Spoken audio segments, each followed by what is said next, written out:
Jesse Mills. Masumi Rostad. Yeah, it's a little silly to ask you any questions because I think I know everything about you. Indeed. Because I have known you since I was, 5 years old? That sounds right, yeah. Just 2 years now. It's been... Wait, I think... Wait, I think you were 5... You were 4. And you were 6. And I was maybe 6. Yeah. Okay, so I was 6 years old. Yeah. All right, sorry. Yeah, you got me. Well, it's a pleasure. It is a pleasure. Always. Yeah, and here we are in your lovely home. Thank you. And you are holding your violin. And I've seen you throughout your life with many different violins. Yep. Some of them were like this big, and now you're Right? graduated to a full-size right. violin. And eventually, maybe you will move to a viola. Yeah, well, even bigger. One can only hope. Yeah. So I wouldn't want to put you out of any work, though. Yeah, thank you. So, tell me about this violin. Okay. How long have you had it? Yep. Right, and why did you choose it? Okay, the story was that I was not looking for an instrument when I bought this violin. I previously had an instrument by Leandro Biziak. Yeah, it was made in 1904. It was an Amati. It wasn't a copy, but it was in the style of an Amati. Sure. And kind of high arching. Very high arching. It was very beautiful, but I remember my wife Rieko, who you know also, came to a concert that I was giving, and I was playing first violin in the Mendelssohn Octet. Mm-hmm. And I thought I played pretty well. And she saw me backstage and she said, I couldn't hear you. And so I realized there were... You looked great. I looked great. Yeah. And but the sound wasn't carrying. Yeah. And so at that point, although it was hard for me to take that criticism, I realized that she was right and that I really needed to look for something with a little bit more projection. But I still wasn't really looking for an instrument officially. I was just taking the other violin into the shop, and they gave me this as it was being repaired. And when I started playing this, I realized this is exactly what I need. What is this? This is Nicolas François Vuillaume, the brother of Jean-Baptiste. Okay. Made in 1863 in Brussels. Brussels. Yeah. I think he might have had a shop, or at least worked in his brother's shop in Paris, or Mirecourt, I don't know where it was. In Paris. In Paris. And so obviously great, there's a lot in common with the J.B. Vuillaumes, but this was a lot more affordable. And I've grown to love it. I actually loved it right away. I had, it's a very bright sounding instrument. And I realized that actually that's what I need. I need an instrument that has got the brightness that I can, because I feel like I can always make a dark sound just because I have really fat fingers, and that's just sort of it's part of the ethos that yeah. Let's see the fingers. Jeez. Yeah. You should play viola. Yeah, here we go. Or bass. Bass, yeah, or something else, yeah. But the brightness of this instrument is a good foil for me. Yeah. And so you feel like you found balance. Yeah, and so and it has a lot of projection. It's much lower arching. I don't know if you can see. Yeah. But it's also very stable. It's very healthy, and it has a beautiful sound. And lots of colors are available. But it's just something that gives me a little bit more of a starting point. Yeah. And I was looking into it. I took it around before I actually made the purchase, and I asked some friends. I asked some mentors. I said, "Hey, what do you think?" And everyone said, "Yeah, you sound great on it. You get it."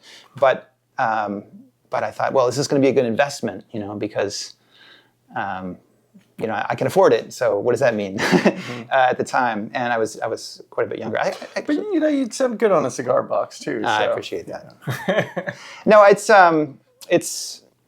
been a really good match for me, and I'm not looking to buy anything else. I don't think, unless something else falls into my hands that, just like this fell into my hands. You never know. Never say never. You never know. Right. But, yeah.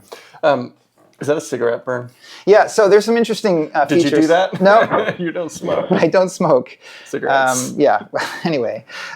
So what's interesting about this violin, and I think it's true of some of the J.B. Vuillaumes as well, is it's got obviously a one-piece back. Yeah. It also has a one-piece front, which is... Wait, what? Yeah, there's no seam in the front. Seriously? Yeah, and How does that even work? I don't know, but I think that was Never something. even. Wow. Maybe they had some wood and they found this was possible, and this is spruce, right? Yeah. yeah. It's, but there, you're right. I was curious about the markings because there's a bunch of That must have been a massive tree. yeah. To be able, if it's quarter sawn. Right. Yeah. It must have been really big old tree. Yeah, it must have been. I mean, this is obviously more common, you know. Right. But you're talking about the markings. Oh yeah. So I mean, I was looking at it and I was taking it to some makers and asking what does this mean? Why do you think there's this big stain here, for example?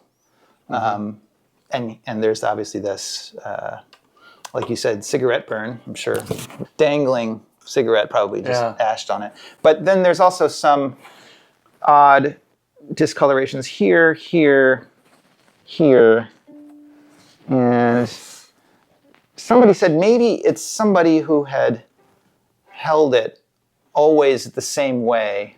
Because you can actually, like, Yeah. may I? Yes. Like, you can actually see, like, if somebody did this or Yeah, something like right. that, it fits the hand. Yeah. Actually, because there's a mark here and here. Yeah. That's, right? Yeah, Like, I think so. So they were accustomed to just touching the body of this instrument. Yeah, maybe just always the same way. Who knows? Maybe somebody was in orchestra. Yeah, maybe these three line up. Or they were like a juggler or something. Yeah. But it's because it's in a few spots. Oh, this right? one too. There's a Yeah. light coloration there, and there. So Yeah. obviously somebody was holding it like that. And obviously this probably is from playing because Right. that's where the. But yeah, interesting. I just So it's like worn, like it's like the imprint of somebody's life with this instrument. Yeah, and probably one person had a distinctive manner of holding it in a certain way, and over and over and over, and then it just, or maybe that this was an impressionable time for the instrument, and the varnish was susceptible to stains. I have no idea, but I'd like to think it's just one person who liked it as much as I do now in its previous life, and somebody, you know, who lived with this instrument for a long time and had the same habits, and then it made its mark on it. And how many years have you had it?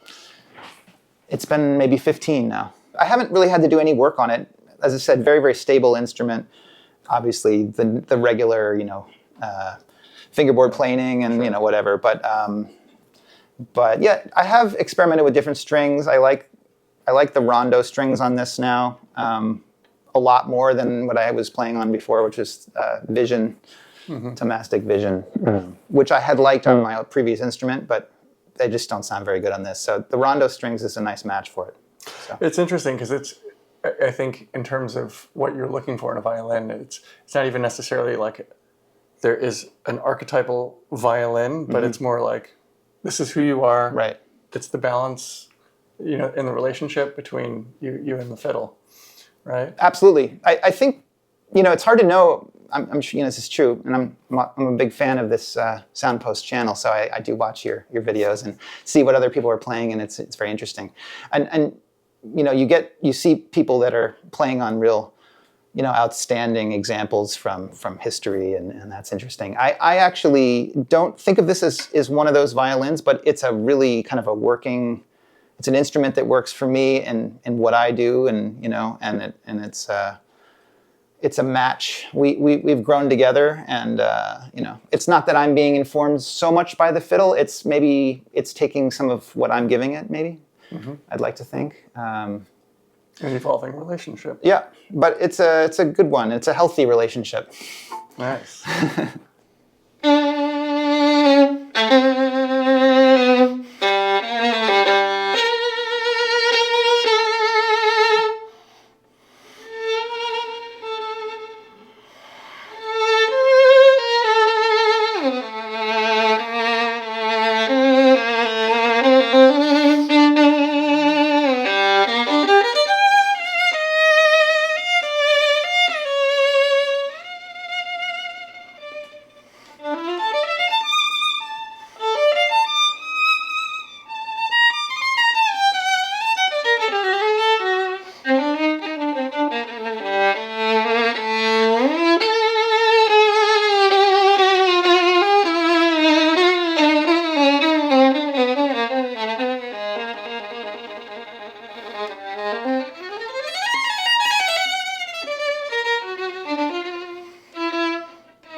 Did you need something on the E string?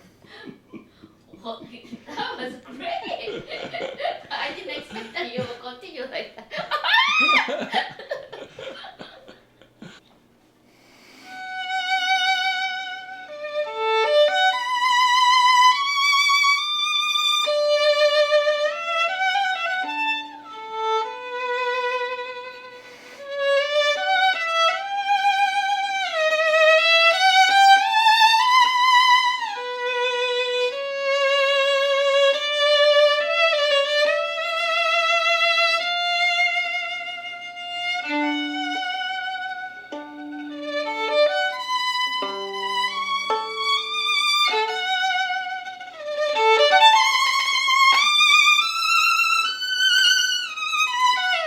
Anyway.